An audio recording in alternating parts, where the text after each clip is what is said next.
Hello, everyone. I'm Jim Garrison.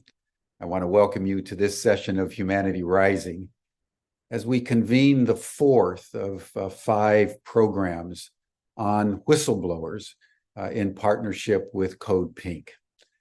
Today, we're going to be listening to whistleblowers from Palestine who have been tracking that issue. And I want to open our discussion by relaying something that I learned last night about the catastrophic carnage that is taking place in Gaza right now. It's been calculated that the Israelis have killed more civilians in Gaza in the last 3 weeks since their response began from the Hamas attack on October 7th. Than civilians who have been killed in the entire 2 years of the Ukraine war.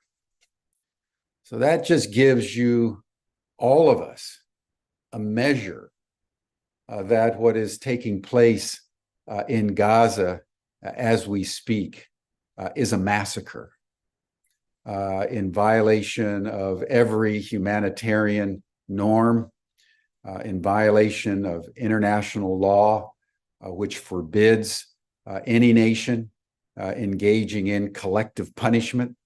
If Israel wants to fight Hamas, that's one thing, but then they should be fighting Hamas. They should not be, by any moral or legal reckoning, committing massacres against the Palestinian people. I want to make two comments on this, and that is, first of all, a growing number of those who are protesting, and there have been protests now around the world, in the Middle East, in Asia, in Europe, in the United States, in Latin America. There's been worldwide revulsion against what's taking place. And a growing number of those are Jews. So we're not dealing with a situation where the rest of the world is engaging in what is always called anti-Semitism when any criticism of Israel is made. But we're dealing with a revulsion that increasingly is coming from the Jewish community itself. I'm in Washington, D.C., and just last week, there was a protest inside the Capitol building that was led by a Jewish group. They did it again this last Saturday around Union Station. And that's a very important data point for all of us to consider. This is a human tragedy that is unfolding. And it is something that we all rightly need to protest and bring to a stop as quickly as possible, which leads me to my second point. The UN General Assembly has passed a resolution only a few days ago calling for a ceasefire, calling for a cessation of the bombings against civilians and opening up a humanitarian corridor. It is only the United States and Israel and a few selected allies like the United Kingdom that are opposing a ceasefire in this catastrophe that is unfolding. So we have an unprecedented, really act of genocide that is unfolding, against which the world is organizing in protest. And it is the United States and Israel and a few allies that are refusing to engage even in discussions of a ceasefire. So that's the situation as we open this program. I would now like to welcome Jodie Evans, the co-founder of Code Pink, who has been co-convening this week and other weeks with Humanity Rising on our network. So Jodie, thank you for everything that you've done.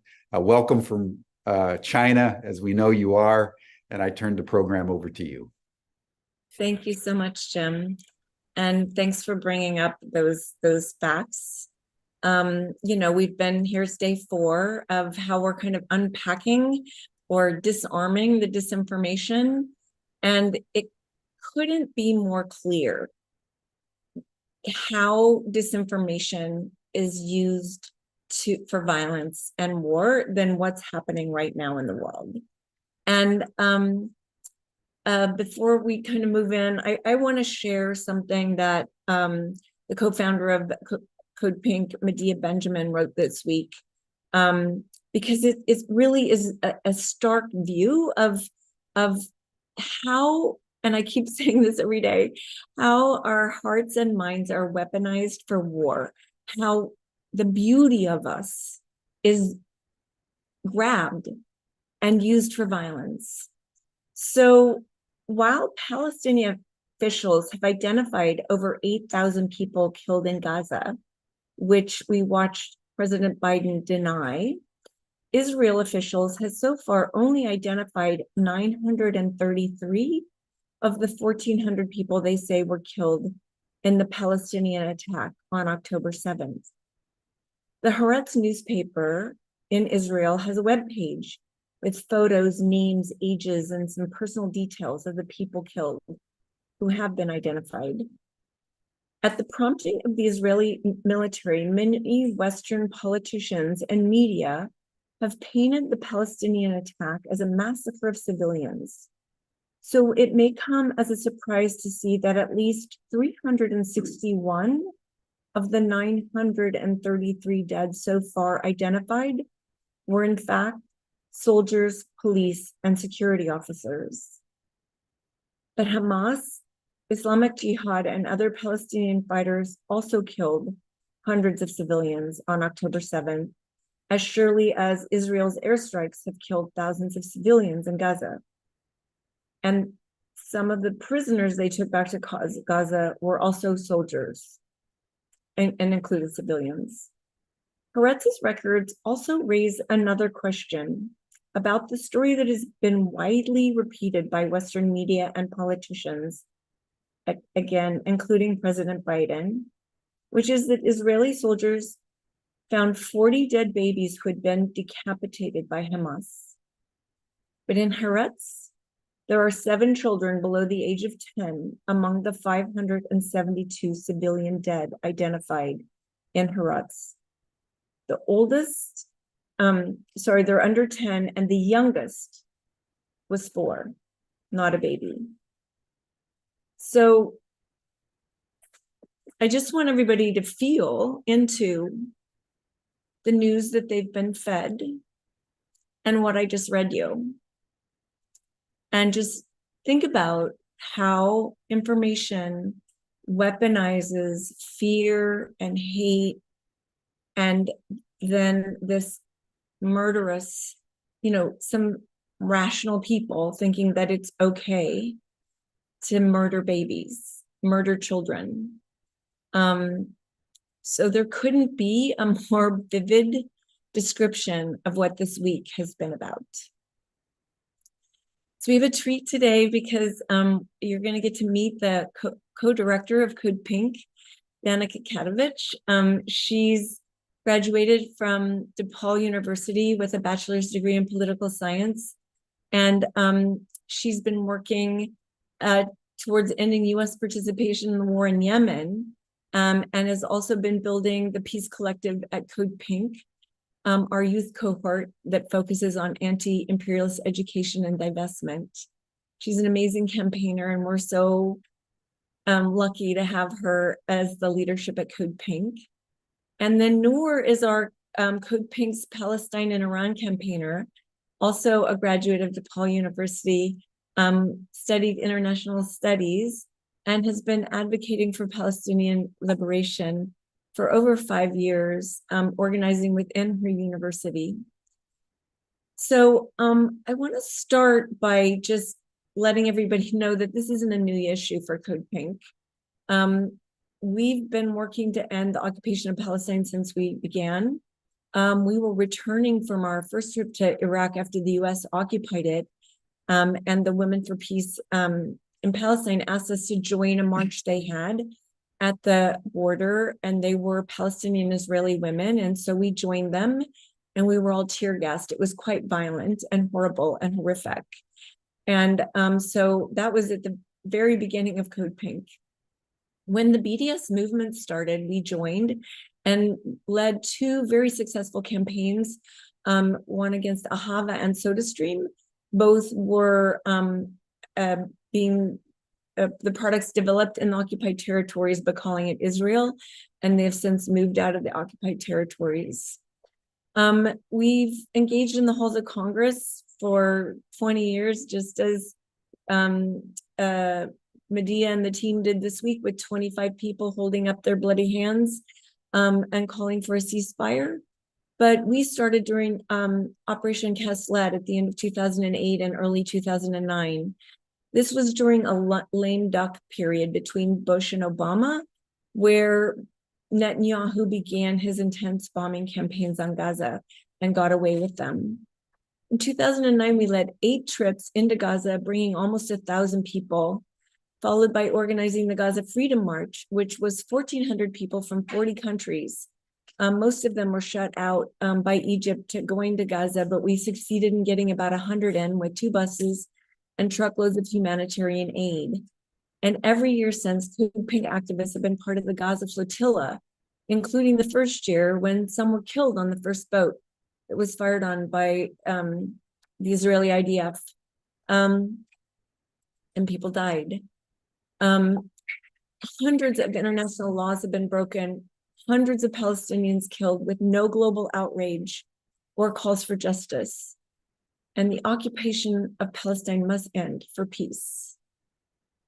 So I want to turn to Nour or Danaka, whichever wants to start, to give us a little history of the occupation, which has been denied to most people that read mainstream media. Yeah, I think one piece of misinformation people might be hearing that I think it's important to understand the greater history of the occupation of Palestine to refute it is people will tell you, I mean, I had this interaction a lot on campus when I was doing Palestine organizing, is people would say to me that Palestine was never a country, and forget that people born in Palestine before 1948 had Palestine on their passports, had Palestine on their birth certificates, any form of like documentation of their life said Palestine on it. So forget that part, or just maps saying Palestine, and forget the fact that for hundreds of years, Palestine was subject to colonization and continues to be. People don't just belong to a place because there's a formal nation state called whatever their country's name is. People belong to a place and call it home because they have lived there their entire lives. Their parents have lived there their entire lives. Their grandparents lived there their entire lives. They love the land. They're stewards of the land. They farm there. They get their food there. It's a deeper connection than whatever a modern day nation state can represent. And using that argument to support the ethnic cleansing project of Palestinians has been, something very disgusting to watch. So just to get a little bit into, the history of the occupation, a lot of people will say it started in 1967 when Israel took parts of Egypt, parts of Syria, the West Bank, and Gaza. But that's not when it started. In 1948, which is called the Nakba, or the catastrophe, about 750,000 Palestinians were expelled from their land. Hundreds of, I think 500 villages were burned to the ground. And before this, Jewish people did live in historic Palestine. I think there's a good context for this. If you all know Bella and Gigi Hadid, their father, Muhammad Hadid, was born a few months before the Nakba happened in 1948. And he actually had a Jewish family living near him who fled anti-Semitism in Poland and moved to Palestine. And, they lived amongst each other. until the British the British gave sort of the green light for the Zionist project known as modern day Israel, where Zionist militias overtook Palestinian villages, like I said, slaughtered thousands of people, and pushed a bunch of Palestinians, thousands of Palestinians, created the largest refugee population in the world, off their own land, into refugee camps in their own land, some into the West Bank, some into Gaza, and some into the surrounding Arab nations. Thank you. So maybe you could tell, I also, wanted to check in on the creation of Israel. Was a Zionist project, which is different than being something rooted in the Jewish religion. It was actually a project of Zionists. And, what do we know about what was intended in the founding? Are there, voices that had a plan? Yeah, for sure. And I think one thing to note is that the Zionist project was to establish a Jewish majority nation state. So in order to do this, there's been explicit documentation of doing population control on non-Jewish people that live there. And that's, exactly why you're seeing what's happening in Gaza happen right now. And it's exactly why Palestinian citizens of Israel are effectively legally second-class citizens that don't have the same rights as Jewish Israelis. And so it's always been a core of the Zionist project that they needed to maintain a Jewish majority. So any sort of population control, there's been, sterilization projects of women so that they cannot have children. There's been obviously an increased encroachment on Palestinian land in the West Bank. And I see Nour's on, so I don't know if she wants to add anything here.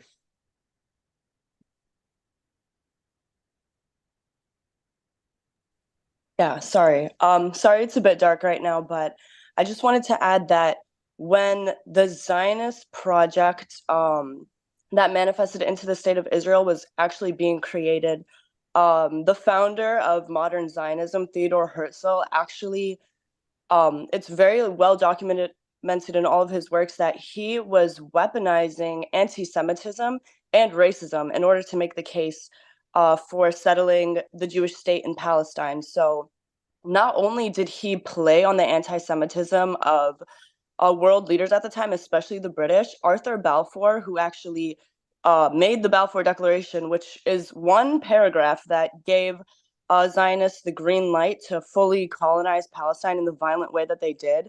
He was actually a huge anti-Semite.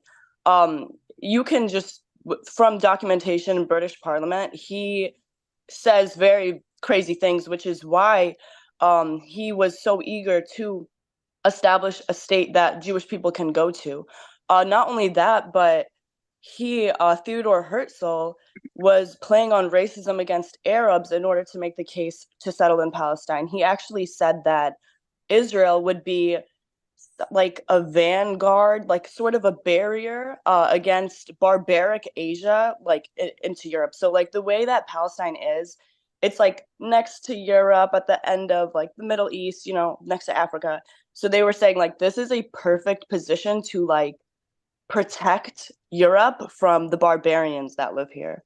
So the founding altogether was extremely racist. And if we can like kind of connect that to the United States, where we see such a racist foundation here, we can see those problems still manifesting like hundreds of years later. So who's to say that 75 years after the occupation, like somehow this racist foundation has like now disappeared? Clearly, it's very deeply embedded into the founding of the country itself and will manifest into the way that country operates from 1948 until today.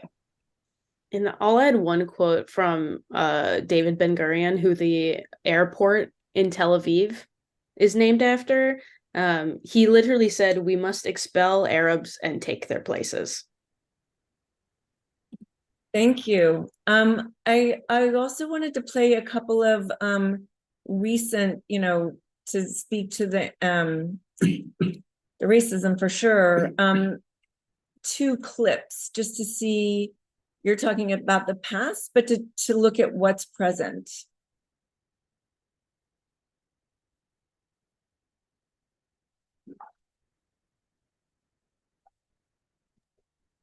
Jodie, which clip would you like me to play? The first one. We are fighting, that one. Okay, coming. Thank you.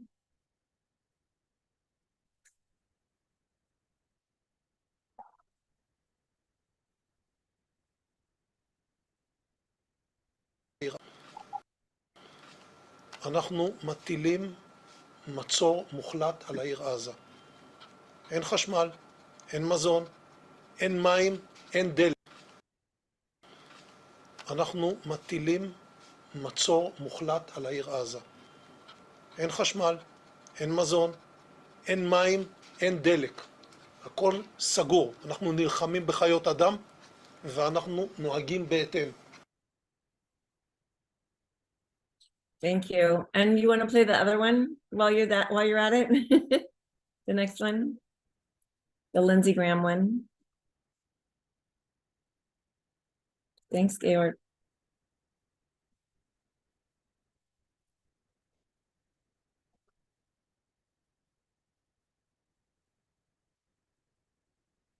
We're in a religious war here. I am with Israel. Do whatever the hell you have to do to defend yourself. Level the place. We're in a religious war here. I am with Israel. Do whatever the hell you have to do to defend yourself. Level the place. Thank you. So it's not just the past, it's the present that we're dealing with. And we see that the racists also in the United States have been weaponized with this information. So we're done. Georg, if you want to take the screen back. Thank you. So maybe one of you could talk about the Nakba. Like what was that, and how do people who live in Palestine, you kind of spoke to it, Danaka, but is there maybe Nour, if you can, share what that is for you and growing up and how, your life relates to that. Definitely. So I actually consider myself to be very lucky. The village that I'm from, both my parents are from there, and it's in the West Bank. And it hasn't been taken over necessarily. I mean, of course, they still live under occupation in my village.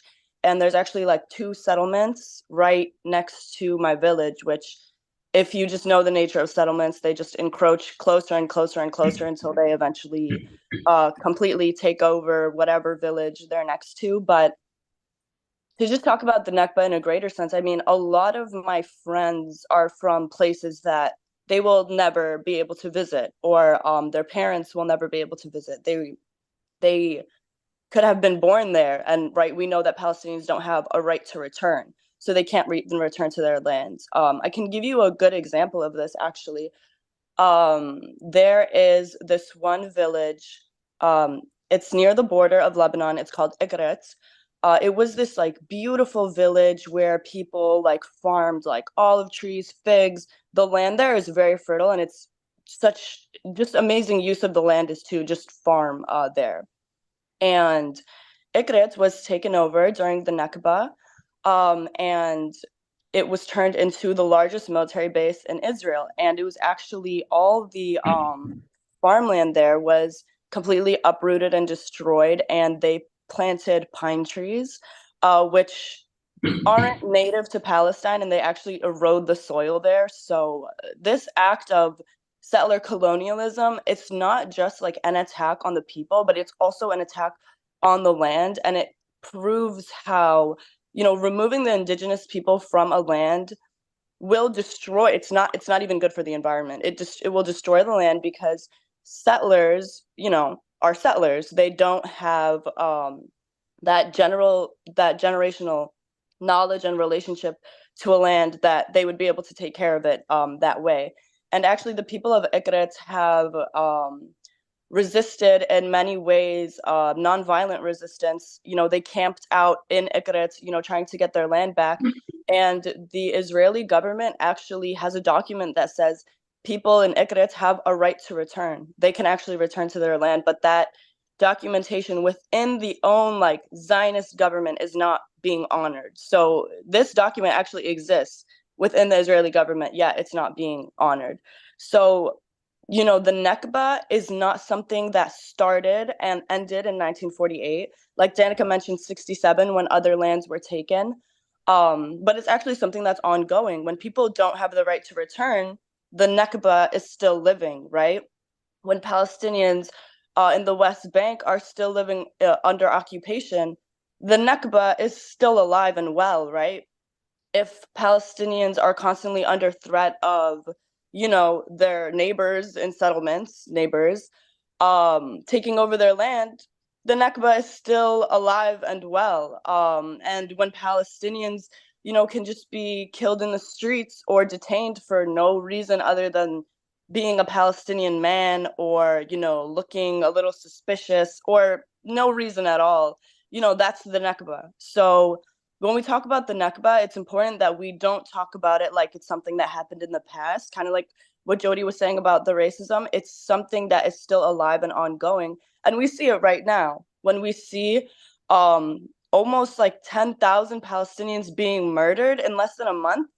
That's the Nakba right there. 15,000 Palestinians were murdered in 1948. So when we're approaching that number, what else can we call it but the Nakba? Thank you. So let's, keep talking about the misinformation, because that is what this week is about. And I, as you're listening to these two women, just thinking about, how your relationship to the information has been. So I want to start first by asking, Danica, you first, and then you, Nour. What is the misinformation around this moment that most infuriates you, where you just think my head's gonna explode? It is hard to choose. It is really hard to choose. I've felt a combination of insane and just at a loss for words over the last few weeks, but one that came to mind instantly, especially with the last 2 days, Israel committing massacres repeatedly on a refugee camp in Gaza. There's a talking point regurgitated by Zionists about Hamas using human shields. They say this whenever Israel attacks a hospital, a church, anytime Israel kills civilians in Gaza, which has been nonstop over the last 3 weeks. They say that Hamas is using human shields. They said this during the Great March of Return. They said they've been saying this for years, and it makes me feel crazy, because the occupation has shoved 2 million people on a very, very small plot of land, built a fence around it, only has one exit controlled by the Israelis and the other one's controlled by Egypt, but only 2 exits. Palestinians can't even leave for medical care. And they are saying that Hamas is using human shields. So they're saying that Hamas has tunnels under these hospitals. Hamas has And one thing is critically important to understand about Hamas is it's not just a military wing, it is the elected government of Gaza. So of course, Hamas has government buildings that do things like healthcare services, social services, and that sort of thing. So any government building in Gaza is technically Hamas. So they use this, and they're just saying Hamas is using human shields, who are babies in incubators, who are patients getting care from already getting attacked by Israeli bombardment in hospitals. These human shields are Muslims praying in mosques.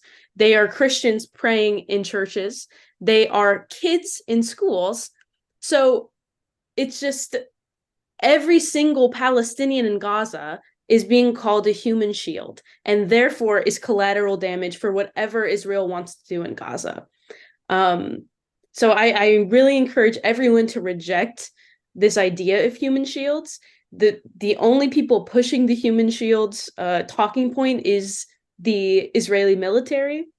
So that's one thing that's been making me a bit upset over the last few weeks. Thank you, Nour. What's yours? And you can share more than one. I know there's a list. I know, like, can I just pinpoint one? I'm not sure. But I think one thing that is really weaponized in order to like justify all of this is the idea that this is some sort of like religious war, and that like the reason that Israel was attacked on October 7th was because it was an attack on Judaism, not that it was within the framework of settler colonialism. And I think that is very important. It's true that the majority of people in Palestine are Muslim, but that's not like the end all be all. Like, there are Christians in Palestine, there used to be Jews in Palestine, there's people who don't follow any religion in Palestine, and Israel has declared war on all of these people. So, you know, to say that this is some sort of like religious issue is completely false, because, you know, some of these people being murdered are children who don't even have any concept or awareness probably of what religion is. Like, who's to say that, you know, the tens of probably over 100 children under 1 year old are assigned to some sort of religion? That's kind of like, that kind of doesn't even make sense.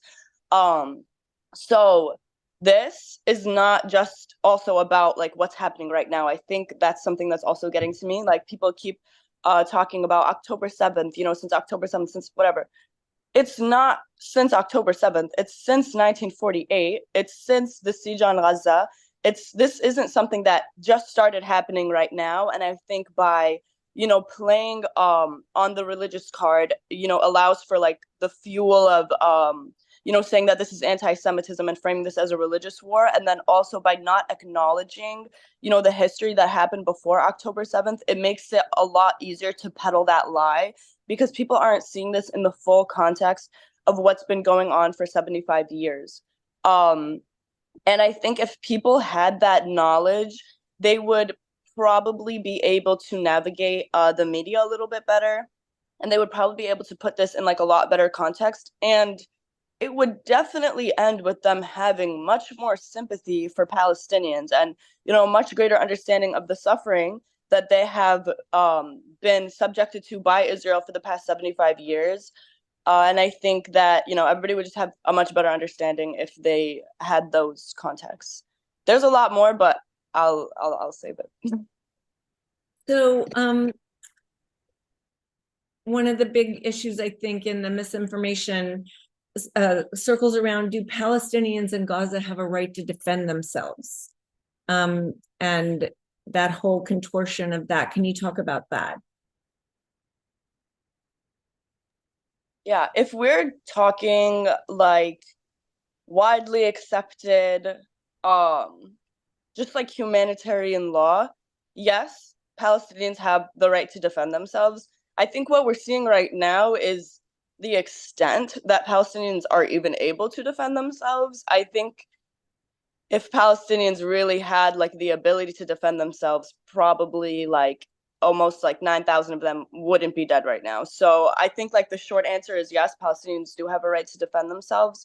But we kind of see what that looks like now, and it's not really much, but Yeah, I don't know maybe if you you want could to add speak to anything. that. No. I think you should speak to that because I think that's one of the also disinformation pieces of, first of all, even calling it a war, because it's not a war, because wars are between two armies, and people not understanding an occupation, what an occupier is and what an occupied is. And maybe just the part about the disinformation that is always trying to get people to see this as two equals.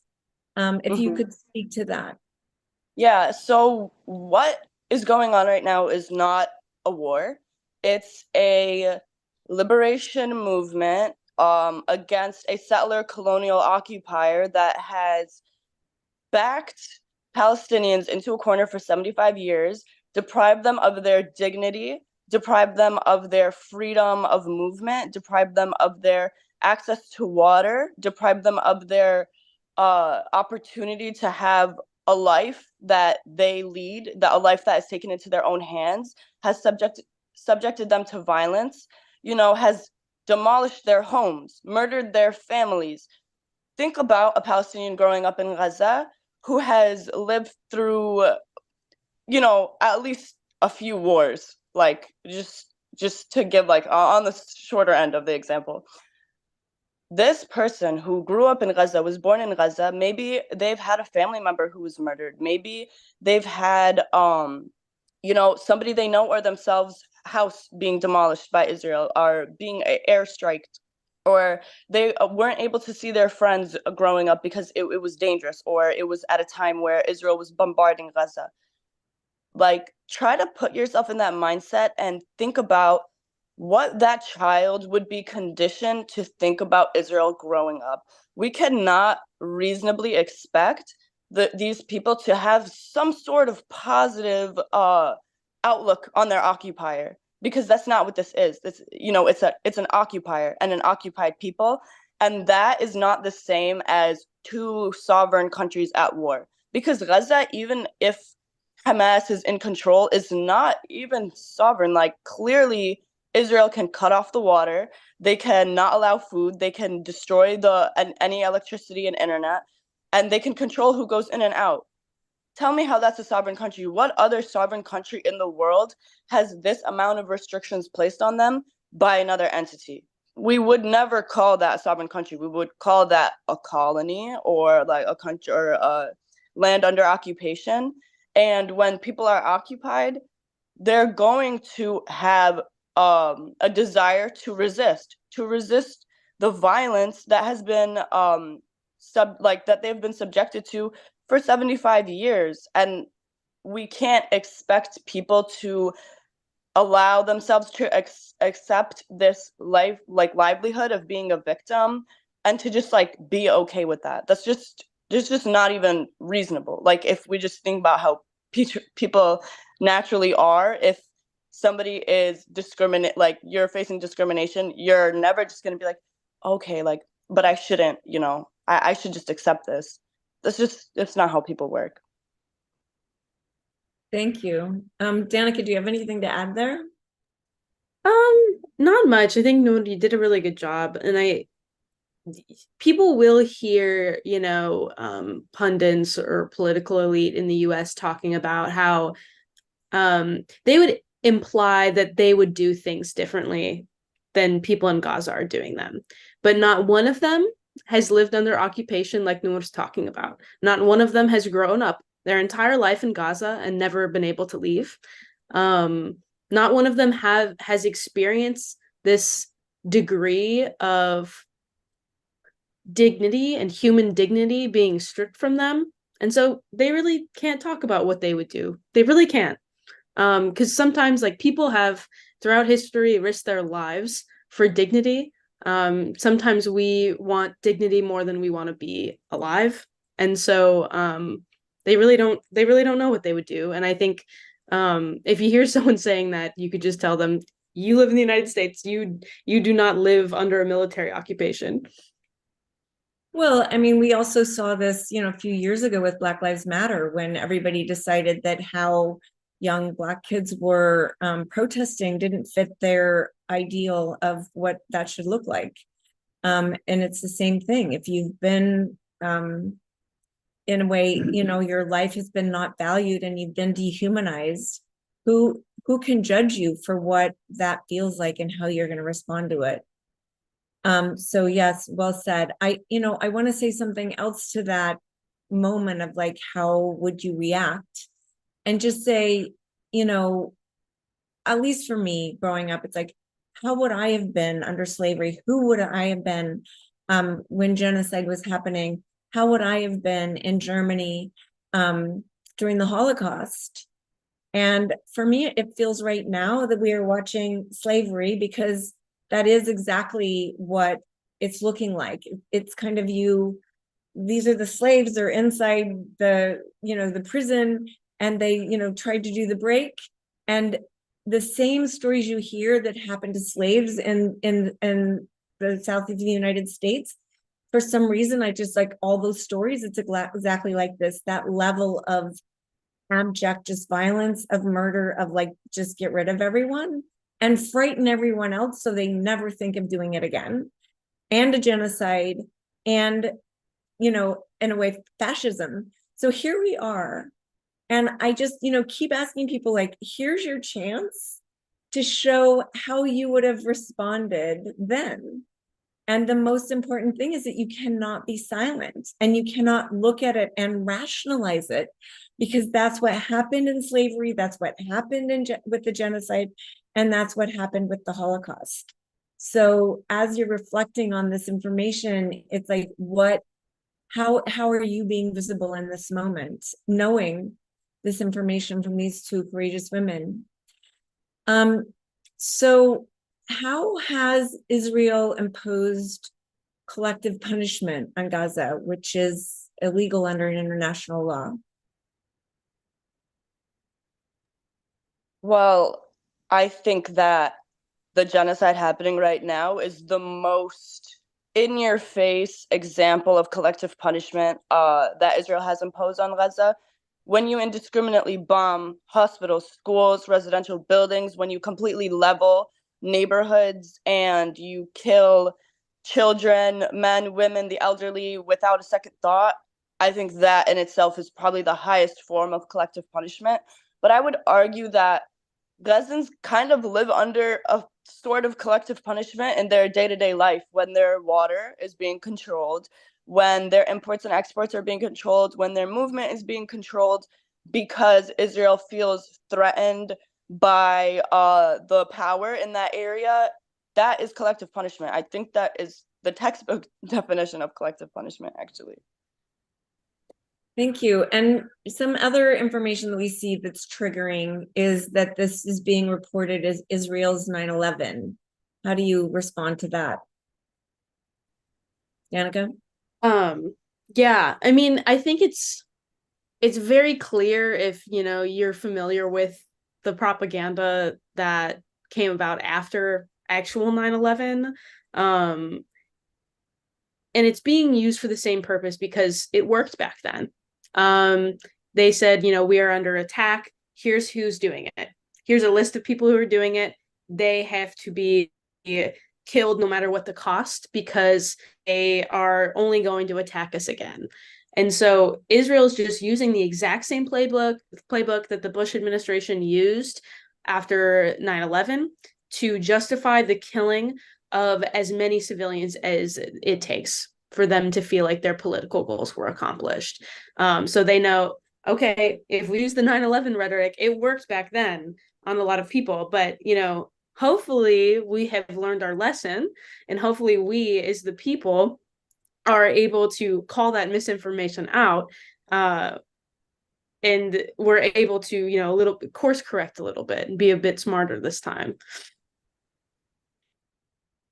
So I've been hearing some things, including from an IDF officer, and this question's out there by many people. So I'm asking a question not as disinformation, but one that is being asked by people in Israel. And that is the same as the questions around 9/11, that we later learned that the president of the United States knew that there were pilots being trained. They knew the FBI had warned them about, what was going to happen, and so the guy who warned was like fired. So it wasn't, this information was available and not acted on.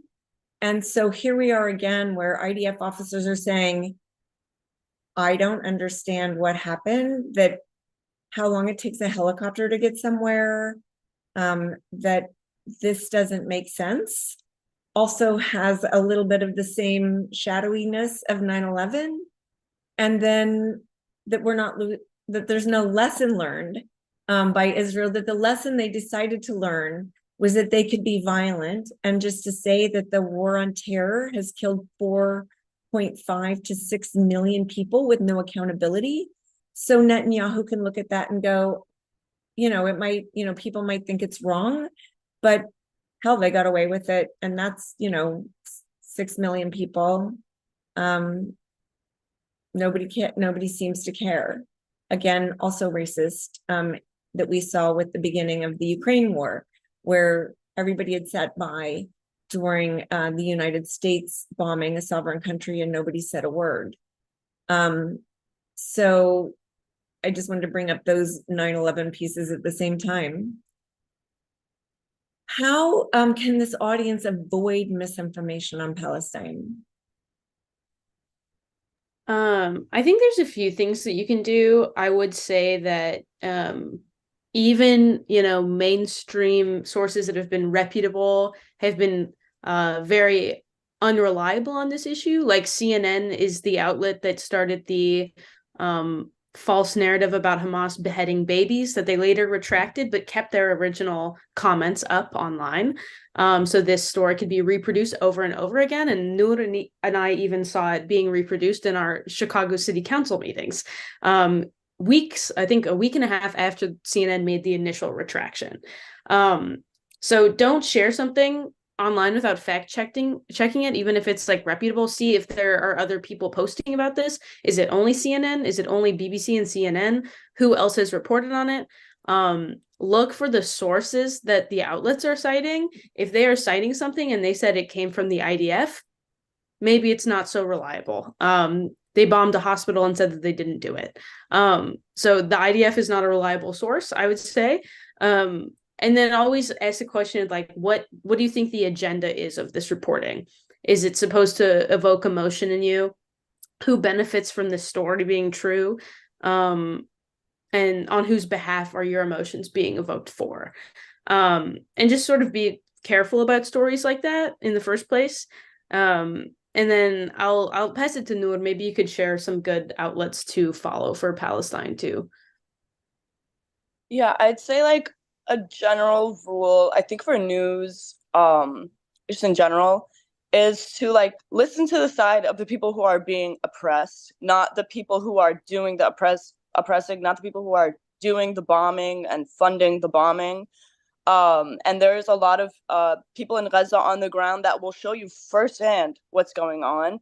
I will say, like, you need a strong stomach to watch it, but you can follow Eye on Palestine on Instagram.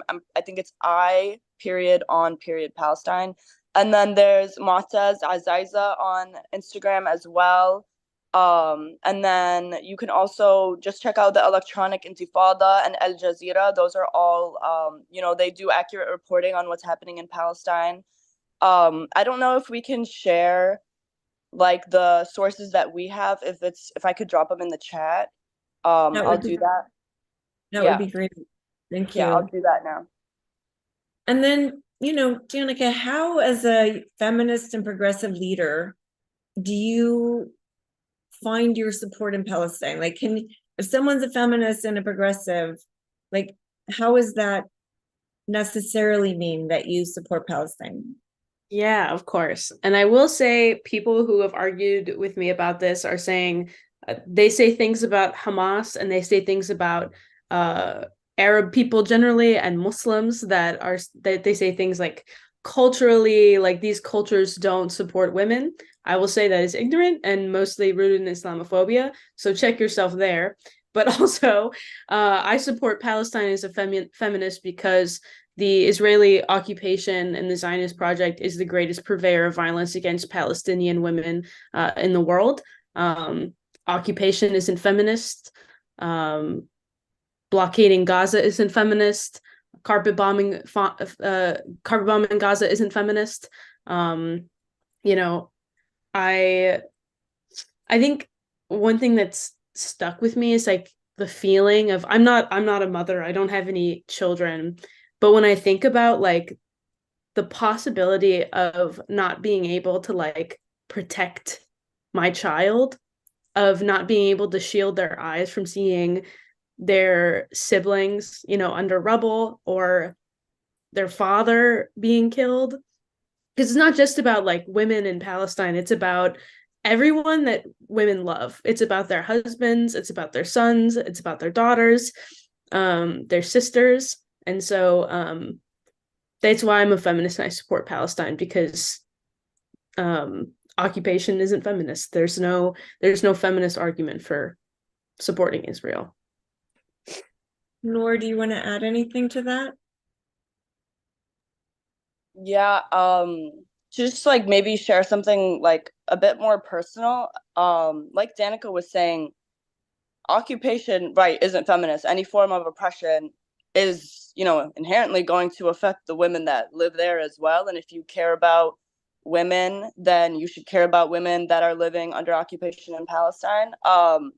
But my sister's husband, his close friend, his family is in Gaza right now, and his like the mother in the family, she gave birth on October 6th. And so just like think about like what that even means. Like she cannot get the necessary care that she needs after giving birth. The baby itself is not going to get the care it needs, and the stress that she's under, like she cannot properly care for her child, like what Danica was saying.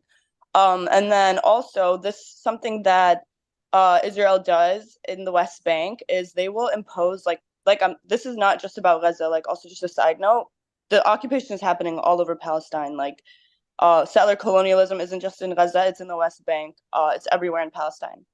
So what they do this thing where they impose a curfew, and you know, so you can't leave after a certain time of night, and the consequences of leaving are literally being killed, like by the IOF. It's not like, oh, like you just can't leave, you'll get a ticket. Like you literally cannot leave or you will die.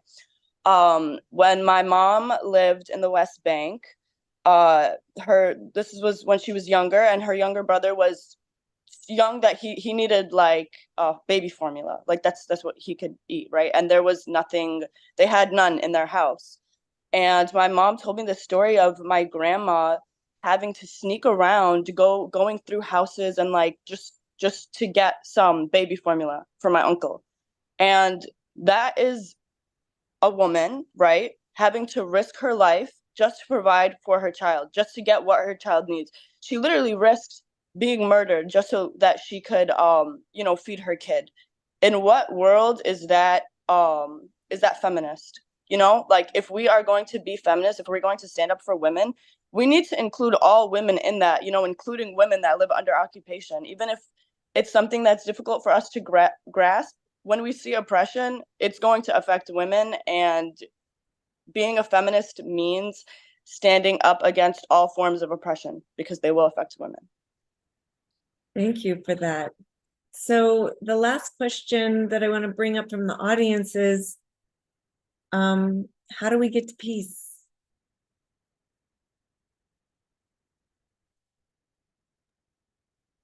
Well, I think the most immediate thing that we need to do, of course, is ceasefire. Like we need to immediately stop Israel from dropping bombs on Gaza, because this is not peaceful. This is not even close to peaceful. It's extremely violent and brutal, and it's inhumane.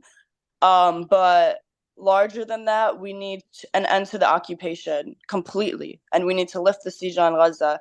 And you know, like the total liberation of Palestine, like no Palestinian living under occupation. And we need also the right of return for all Palestinians who were exiled in 1948 and 1967 and anytime after that. We also need freedom for all of our political prisoners. We have over 10,000 Palestinian political prisoners being detained by Israel. That number actually was 5,000 before October 7th, and then it doubled. And those are people being taken again from the West Bank, where there's no Hamas. Israel is still like attacking the West Bank. It's just not just about Gaza, like I said. So ceasefire immediately, lift the siege on Gaza, and end to the occupation, right of return, and freedom for all political prisoners. Anything you want to add, Danaka? Yeah, I'll just echo what Nour said. Peace can't be achieved without justice, and what justice means for Palestinians is everything Nour said.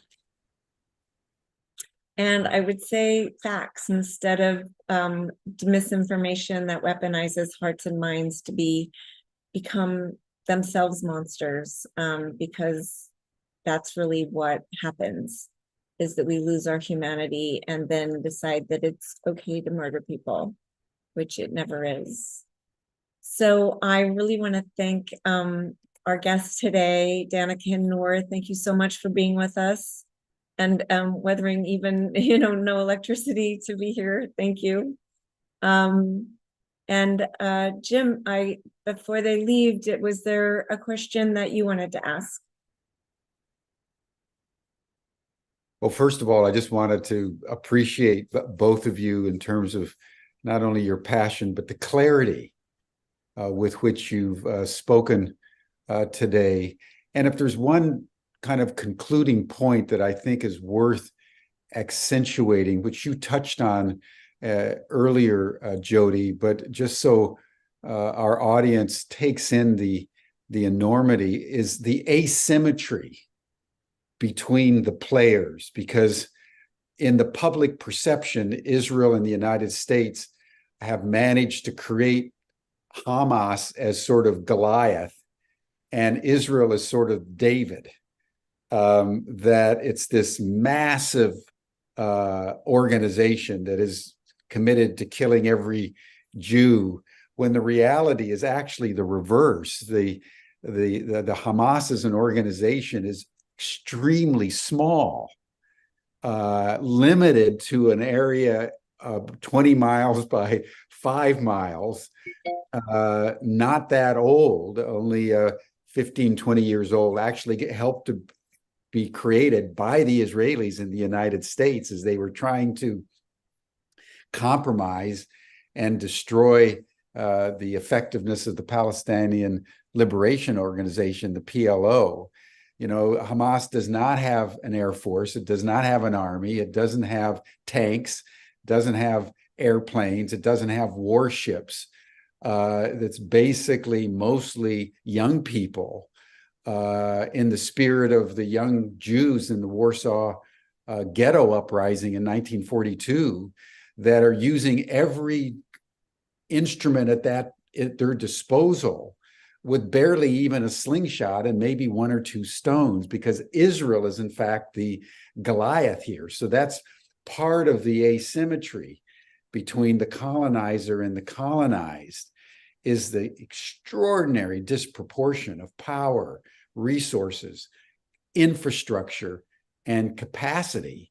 So that in some ways, the miracle of Hamas is that, like the miracle of the Warsaw Ghetto uprising, they were able even to endure. And I wanted to make another point and then have your comment. People talk about these tunnels. Well, think about it, everyone. You've got satellites up in the atmosphere that can read a postage stamp, so that anybody or anything that moves in Gaza and the West Bank is immediately tabulated, processed by the American and Israeli intelligence, and a drone or whatever police force is deployed. And again, I would refer to the Warsaw Ghetto. The Jews were able to take on the Nazis because they went into the sewers. They went into literally the sewers of human waste underneath the ghetto and Warsaw, and they held off the Germans longer than any other group in the history of the Second World War, because they used their inventiveness to be able to develop mobility beyond the German capacity of surveillance. So when we think of these tunnels under hospitals and we think of all this other stuff, it's being done because there is no other option, right? The Israelis don't need tunnels because they can destroy anything that moves from the sky. So anyway, I just wanted to bring that in so people get some sense of proportion when they're thinking about Hamas and the Palestinians in what is literally the biggest open air prison in the world, where 2.1 million people are squeezed in to an area literally 20 miles long and 5 miles wide, with the Israelis on all four sides. That's what we're dealing with here. Thank you for that picture, Jim. Also, I've been posting in the chat ways that you can engage, and I hope you'll all, take the two links. One is to your member of Congress and senator to say, this is indefensible, and the other is more information on Palestine. We have an FAQ and also events where you can be engaging this weekend. There's over 100 marches scheduled around the world that we have in the United States, one in DC and one in the Bay Area. And if you can't get to one of those, we are now launching Mothers Against Genocide so that everyone can be engaged locally together. And again, you've heard this information, you see how it's weaponized. Now is the time to be visible and vocal. And there's lots of opportunities.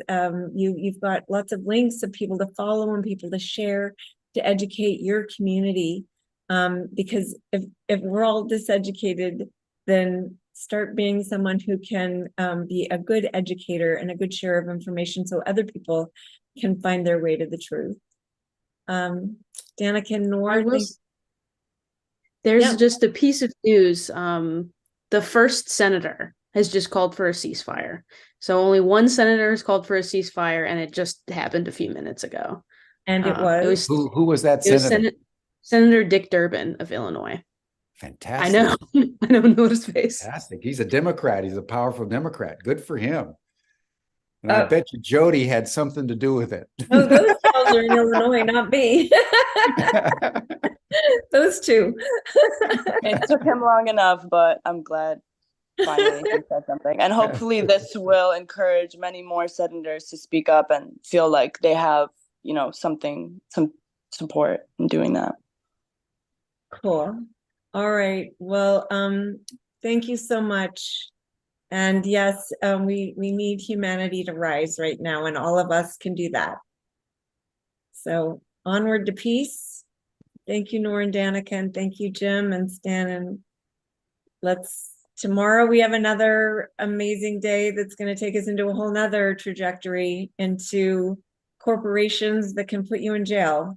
What it's like, we're living the life of the oppressed this week, and it's dark. So thank you.